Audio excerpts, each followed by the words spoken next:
tired of waiting for the music to stop. Good morning, everybody. Welcome to the Daily Greens. I'm Little Green Kitty. Sorry about a little bit of a late start, but my kids are already awake, so you might hear them running around in the background, or they might come in here. I might have to take a break during the live stream, and my hair is all crazy. It's a morning. So good morning. How is your morning going so far? You can join us, as always, in the live chat that we have going, and thank you to all replayers in the future watching this. And to anybody that has not subscribed yet, remember to do so and hit the little bell notification. That way, where's my graphics? It's morning time, you guys. They're not even layered right. Whatever. So remember to hit the bell notification thing. That way you don't miss any of our videos when we come out with them, or any of our live streams when we're doing them. And we try to live stream the hearings and committee meetings and some stuff like that happen with the government too. So make sure that you hit that bell notification, because otherwise YouTube's not necessarily going to notify you if we go live. And remember, you can follow us on Twitter at Daily Green Snips, and all of the links and everything that we're going to go through you can find on thedailygreens.org. And also remember, if you're an independent journalist or an alternative media type, or you know somebody that is, we have a lot of good resources on there for you. So make sure you check that out. Okie dokie. I think, alright, I do have it pulled up the right way. This is going to be interesting, you guys, because I am not mentally prepared for this right now. I usually like to do the live streams in the morning, because when my kids wake up, I'm like in homeschool mode and worrying about them and stuff. For those of you that don't know, I have 2 young autistic boys. Well, they're starting to get a little bit older now. Aw, sad. But I homeschool and stuff, so usually when I wake up, having to deal with them a lot, and they're quite noisy, so that's why I usually like doing the streams in the morning, and I don't usually do them in the afternoon. Anywho, and I'll put a timestamp down below of when the actual news coverage starts. So if you go to our website, thedailygreens.org, this is what it'll look like, and right here you just click on morning show links with the date, and it will show you all of the links that we are going to talk about. So first, in what is, for me, local news, a Pensacola jury convicted a man for federal theft of trade secrets and online extortion of a local company. Timothy J. Smith of Mobile, Alabama. Okay, a Pensacola jury, well, that makes it sound like he's from Pensacola. I already have an issue with this press release. It makes it sound like he's from Pensacola. If you're from Alabama, you best not be saying you're from Florida. That's not gravy, baby. Okay, so dude from Alabama who was found guilty by a federal jury late Tuesday evening in the United States District Court of Pensacola of charges of theft of trade secrets and interstate extortionate communications. During trial, the jury received evidence that Smith was a software engineer in Mobile, Alabama. Strike Lines, the victim in the case, is a Pensacola-based company that uses commercial side-scan sonar equipment to locate fishing reefs in the Gulf of Mexico, and sells the coordinates using an interactive map on their website. Well, it sounds to me like something that's a little sonar scan thing. In this area, we have bases and stuff, so they sell information about what their little scans find about the coastline and the reefs and stuff. They sell that on their website. That's interesting. The evidence showed that between April and November 2018, Smith obtained private information valued at hundreds of thousands of dollars from the local company by using sophisticated cyber techniques in order to gain the trade secrets and decrypt information of the company from its website. After hearing how Smith stole private sonar coordinates of reefs, the jury received testimony and exhibits showing how Smith then tried to extort the 2 owners of Strike Lines for more valuable fishing coordinates. During this entire time frame, the victims did not even know who Smith was or why he was trying to harm them. Interesting. Of course, the U.S. Attorney's Office takes this very seriously. Quote there from them. The maximum penalties Smith now faces are up to 10 years in prison for the theft of trade secrets and up to 2 years in prison for interstate extortionate communications.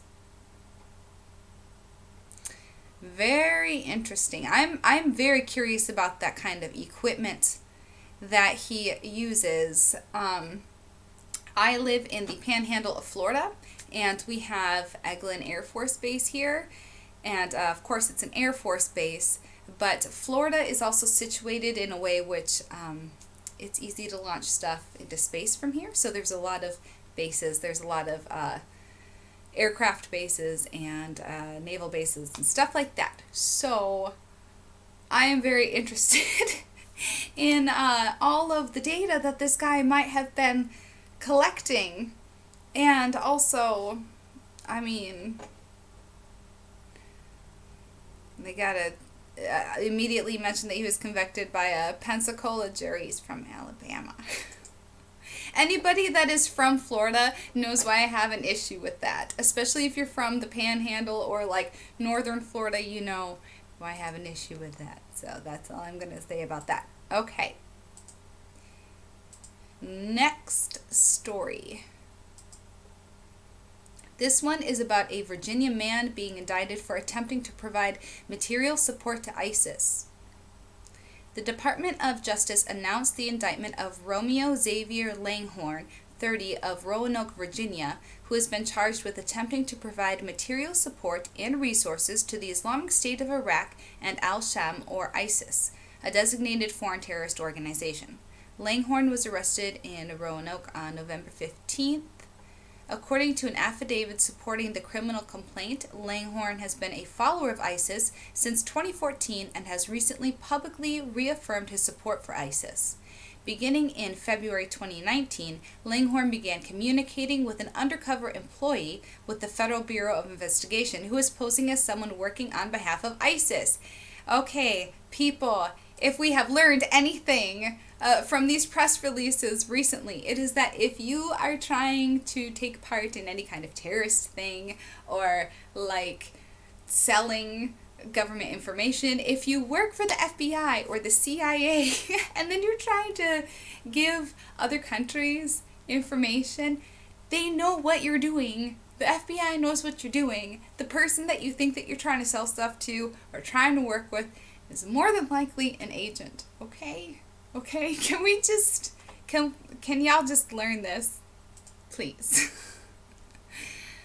It's so funny. It's like every week there's at least one, if not two, stories that are similar to that, where somebody is trying to do something heinous and they think they're working with some, terrorist organization. No, you're just working with an FBI person. Okay, who was I? Or where was I? Langhorne told the UCE about his plans to create and disseminate an instructional video on making a deadly explosive, triacetone triperoxide, also known as TATP, and sought the UCE's assistance in creating the video. Langhorne told UCE that in order to ensure that the video was not removed from the internet by service providers, the video should include disclaimers advising that it was intended for educational purposes. However, Langhorne informed the UCE that his true purpose in making and distributing the video was to arm ISIS adherents and others with knowledge of how to make TATP and use it for terrorism-related purposes in support of ISIS. The FBI produced a video in accordance with Langhorne's instructions, but unbeknownst to Langhorne, it featured an inert chemical formula for TATP that would not produce an explosive. If you're going to be messing with explosive, why would you not know chemical formulas? Go back to high school chemistry class, please. In November 2019, the UCE provided versions of the TATP video to Langhorne, and Langhorne distributed the video by uploading it to a video sharing website, probably YouTube. Very interesting. And there is the indictment PDF down here if you want to download it and look more into it.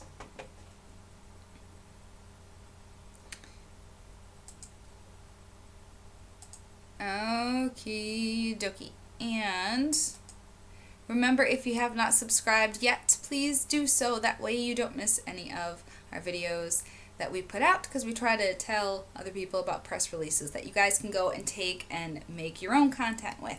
So make sure you subscribe and check out thedailygreens.org for long press release lists that you can just, pick and choose stories from. And I think I gotta go take a break quick and check on my kids. So I'm gonna do that quick and put on some music. It'll take like 2 seconds.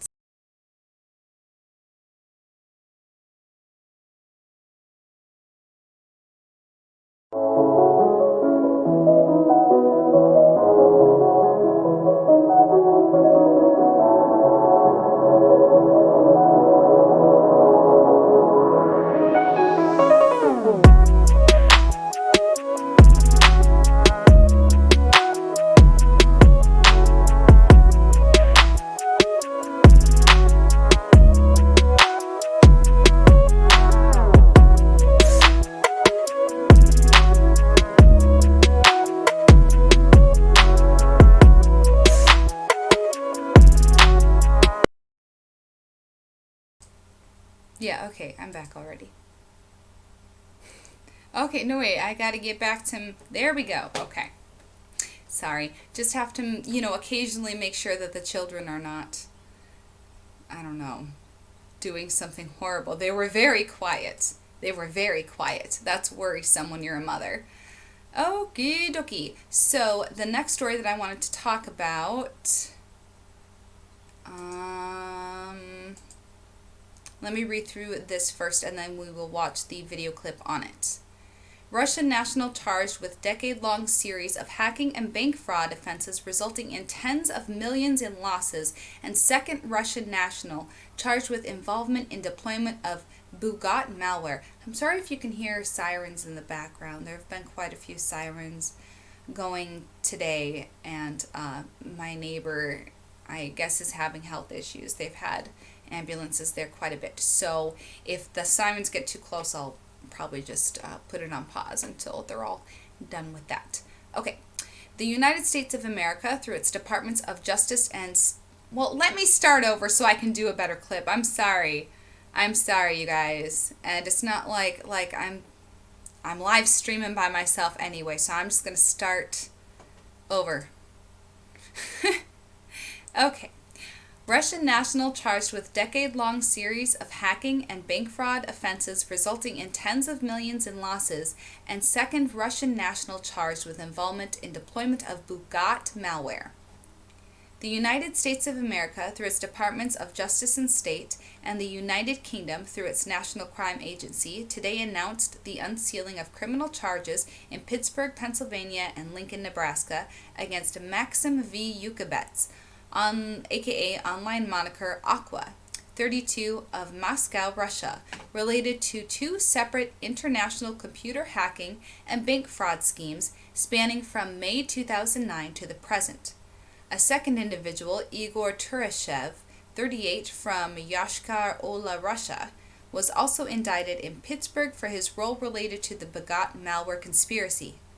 The State Department, in partnership with the FBI, announced today a reward of up to $5 million under the Transnational Organized Crime Rewards Program for information leading to the arrest and/or conviction of Yukabets. This represents the largest such reward offer for a cyber criminal to date. Wow. A reward of up to $5 million. Like, that's some serious stuff. I feel like I'm not reading that right. The State Department, in partnership with the FBI, announced a reward of up to $5 million. Okay, but it's up to, so it's like, are they going to give you $1 and be like, well, we said it was up to $5 million?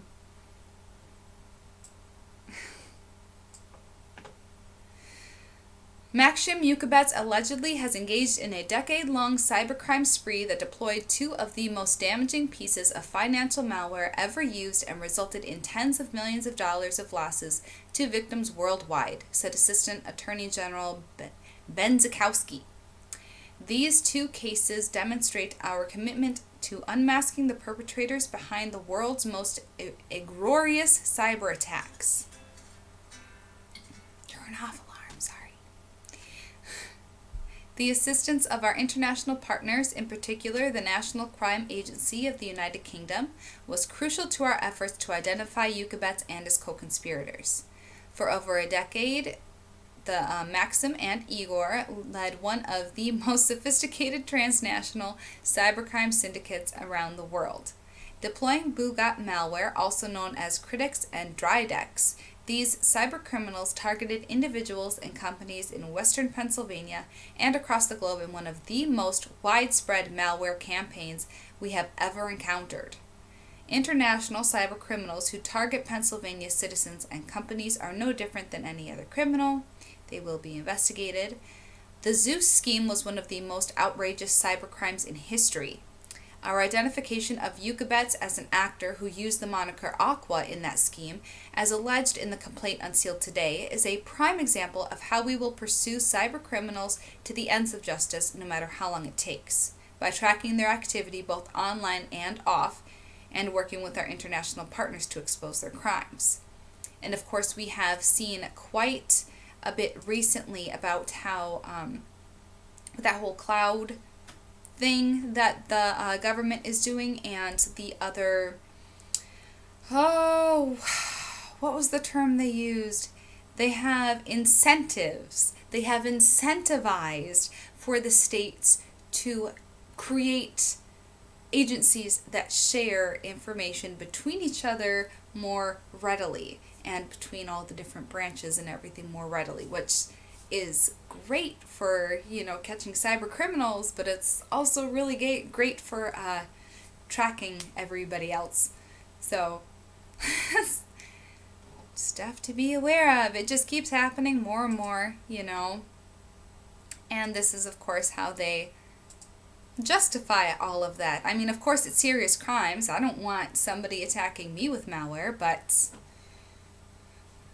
at the same time, I don't want the government being big brother and watching every single move I make.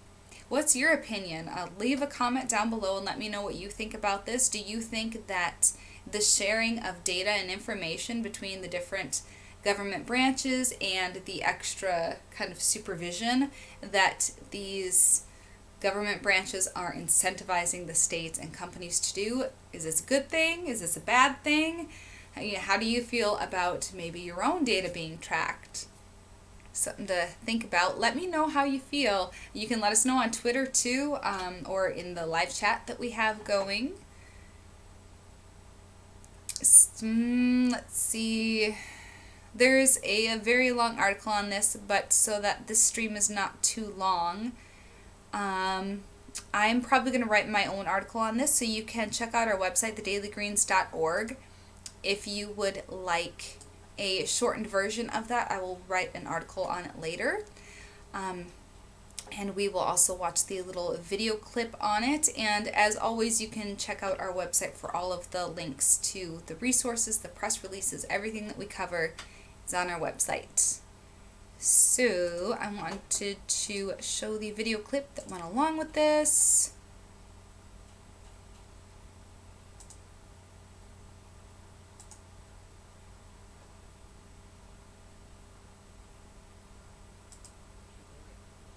You know what?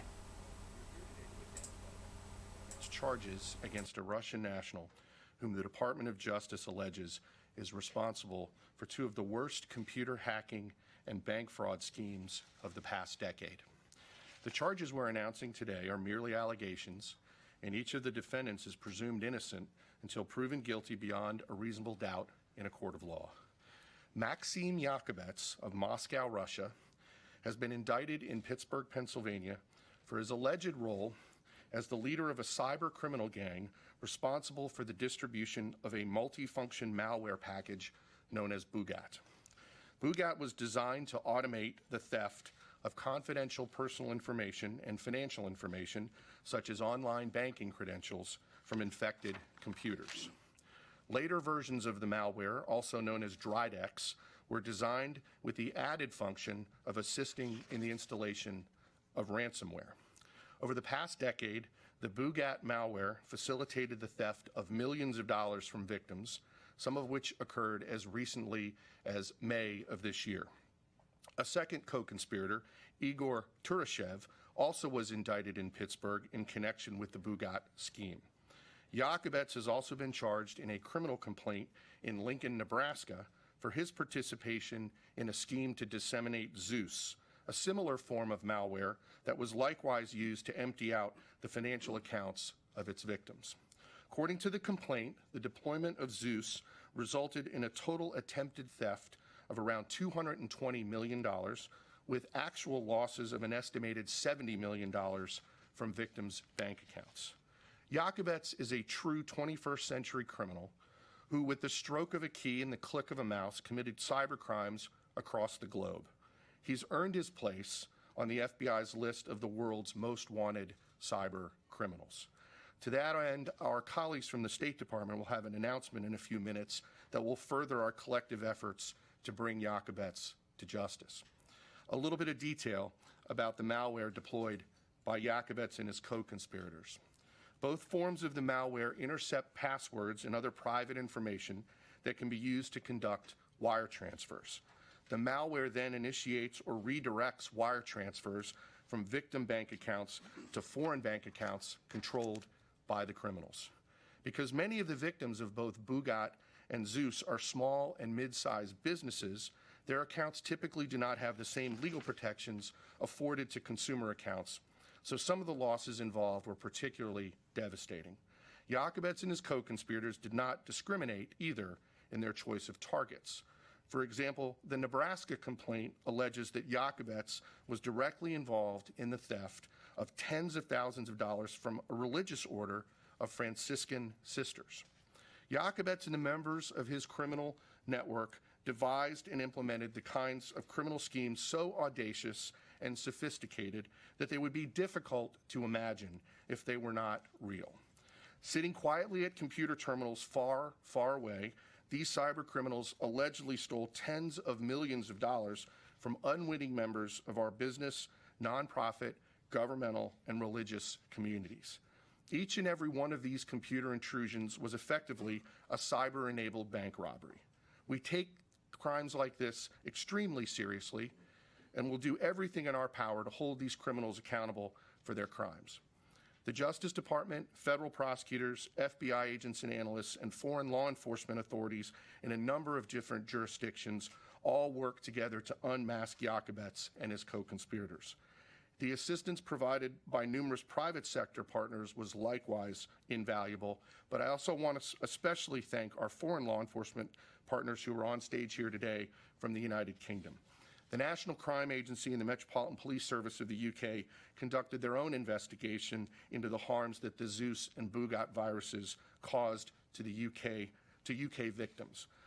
But these folks also provided invaluable assistance to our investigations here in the United States as well. The UK also extradited two of Yakubets' co-conspirators in the Zeus scheme to the United States to face justice. Yakubets allegedly has been engaged in cybercrime on an almost unimaginable scale. Agencies and their partners around the world. I want to recognize the important role played by the Omaha FBI office in this investigation from its inception.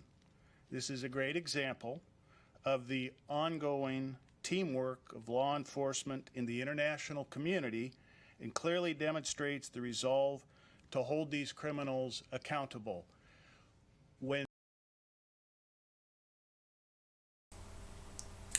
Okay, so what did it say? It was over 200 million that he was able to steal, well, that they were both able to steal with this malware.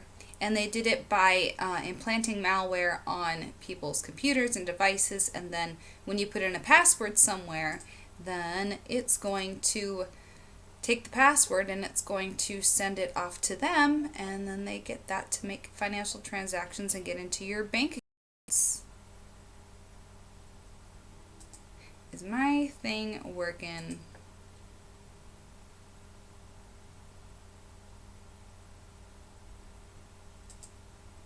Hold on, I think I have to wait for it to reconnect.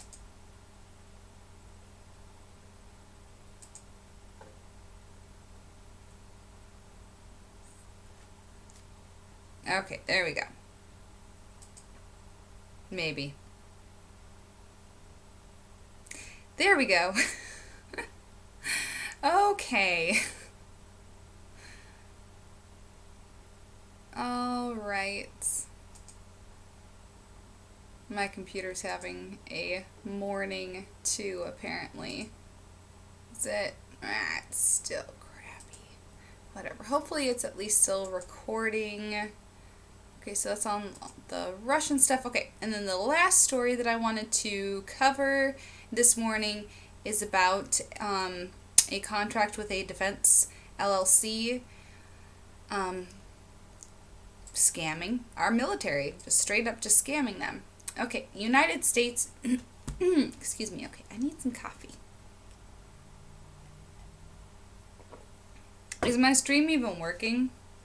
Because on my other device, it's showing that it's not.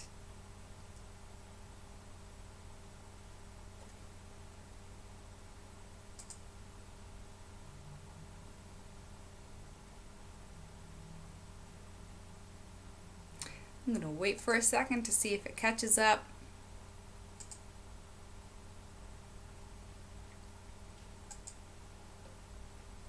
Either way, I'm just going to do this story. Okay.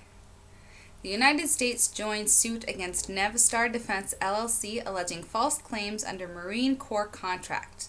The United States has intervened in a whistleblower suit filed in the United States District Court for the District of Columbia against Navistar Defense LLC.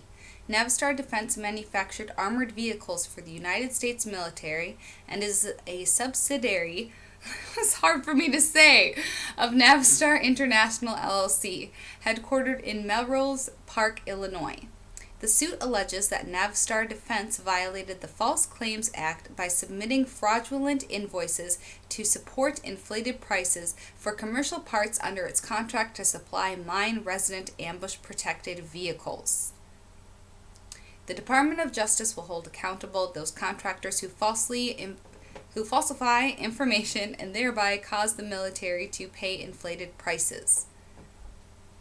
In 2007, the Military Marine Corps awarded Navistar Defense a contract to build several hundred MRAP vehicles to replace the Humvee, which proved to be vulnerable to roadside explosive devices. Navistar Defense ultimately provided nearly 4,000 MRAPs under the contract. In 2009, as the focus of war... Hold on one second. Okay. Sorry, I had to make sure it was on the right thing because my other device is catching up. In 2009, as the focus of the war transitioned from the paved roads and flat terrain of the Iraqi deserts to Afghanistan's rocky terrain, the Marine Corps sought to upgrade its MRAP vehicles with a modified independent suspension system. During the course of negotiations for the ISS, the Marine Corps asked Navistar Defense to provide evidence of prior commercial sales of the various parts that made up the ISS to ensure that the prices paid were fair and reasonable. The lawsuit alleges that Navistar Defense knowingly submitted fraudulent invoices that falsely purported to show prior comparable commercial sales to conceal the inflated prices it was charging from the Marine Corps. In reality, the lawsuit alleges those sales never occurred. I'm getting all tongue-tied.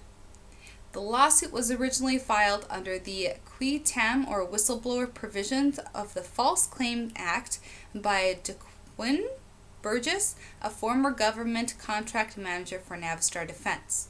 Under the acts, a private party known as a realtor as a relator, can file an action on behalf of the United States and receive a portion of the recovery. Oh, hold on. 1 second.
Just scared the poop out of me. I had no clue who was at my front door. I'm sorry.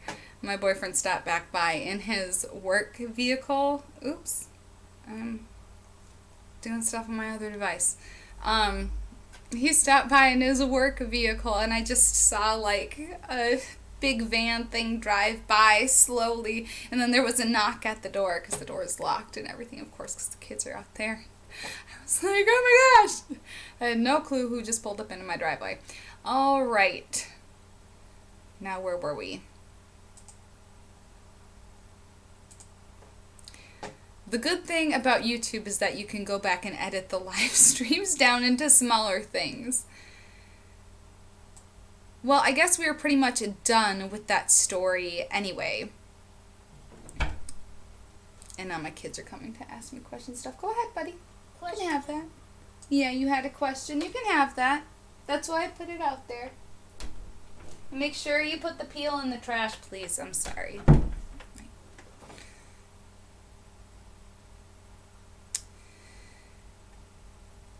Okay, so I think that's everything I wanted to go through with you all today.